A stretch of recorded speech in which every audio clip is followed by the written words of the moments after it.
from the Fiction Fairy, and today I'm bringing you a book review. And my book review is on A Monster Calls by Patrick Ness.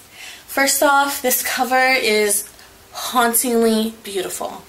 It is beautiful grays, whites, blacks, countryside, dark, weird thing right here. It's just, it really does kind of captivate you because you're like, huh, I wonder what that book's about, because the cover does not give away. To me, if you have not read the synopsis of the book or know what it's about, it doesn't give away anything. You're just intrigued, you're just drawn in by it, and I really like that. The synopsis of A Monster Calls is about this little boy, and his name is Conor, and Conor is having a really rough time in his life right now. He's, very young, about, middle grade-ish age, and his mother's very sick, and he's having a really hard time dealing with it. While she's sick, he becomes the man of the house. He does breakfasts and dinners, and he helps to take care of her, and he's the strong one, and he tries to stay strong emotionally and not let things bother him and not let, people at school bother him, and he just takes on a lot more than he should for his years. And all of a sudden one night, this monster comes to him. It calls him from outside, and he's terrified. I mean, what child would not be terrified of a monster calling your name? I mean, aren't we all afraid of the things that go bump in the night? Well, this monster starts telling him stories, and he just doesn't understand why he's there. He has no clue why he's there, and then he thinks that the monster might be there to save his mom, and he becomes excited by that, but at the same time still just very confused at how this monster, who is a tree, is really going to do anything to help his mother. And that basically is the synopsis of the book.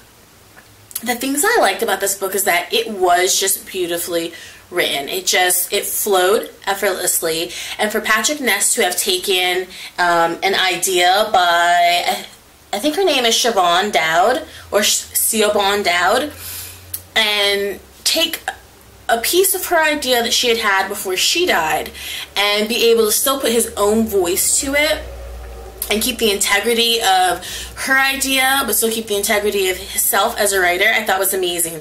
It flowed so beautifully. I absolutely loved and adored it. I don't think there was one thing about this book that I didn't like. I loved it. I mean, I loved it so much that I read an ebook format, and the moment I got done with it, had to try to run to Barnes & Noble to pick it up, which they didn't have, so I had to come home and order it from Amazon, because I needed to have this physical copy in my hands. Like, my life was not complete without a physical copy.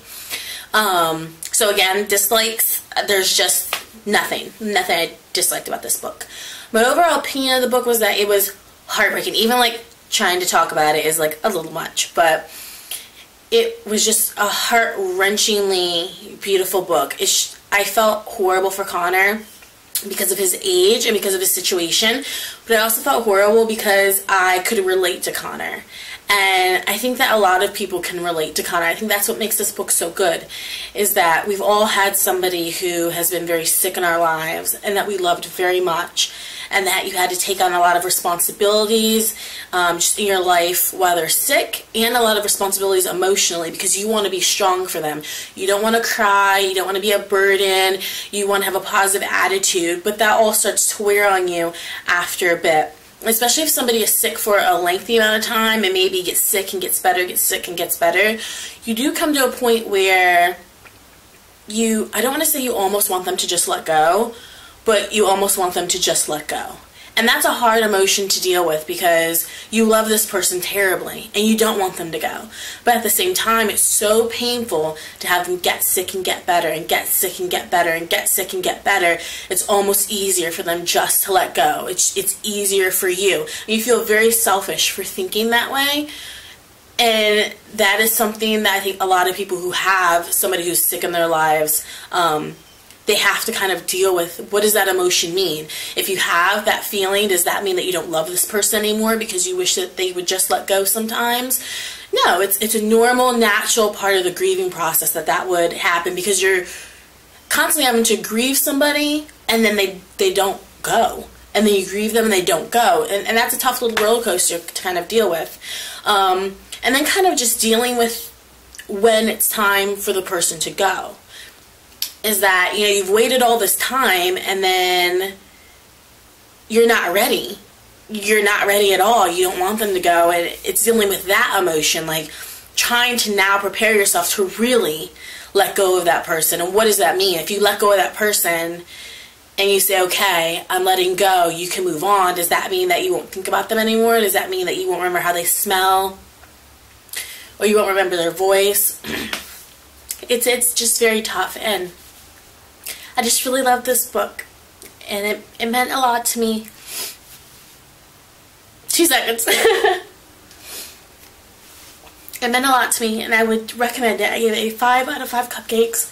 Patrick Ness is my all-time favorite writer, and I would recommend this book to everybody and anybody, especially if you've gone through something or you're going through something, because I think that this is the type of book that can really bring things into perspective for you, and it's really therapy. So if you're not willing to go pay for a therapist, or you want to go see a therapist, this Conor story is just so therapeutic. And I just thought it was really amazing. So I'm really glad that I was able to find this book from everybody on BookTube and take a chance on it, because I loved it and it will stay with me for the rest of my life. And I thank you guys so much for coming past the Fiction Fairy and watching this review. I'm so sorry for tearing up, but for watching this review. So let me know in the comment box down below if you guys have read this book, what you thought about it, if you guys want to read this book and what you thought about it, and if you want to have a discussion about it, that's fine with me. Thanks so much, guys.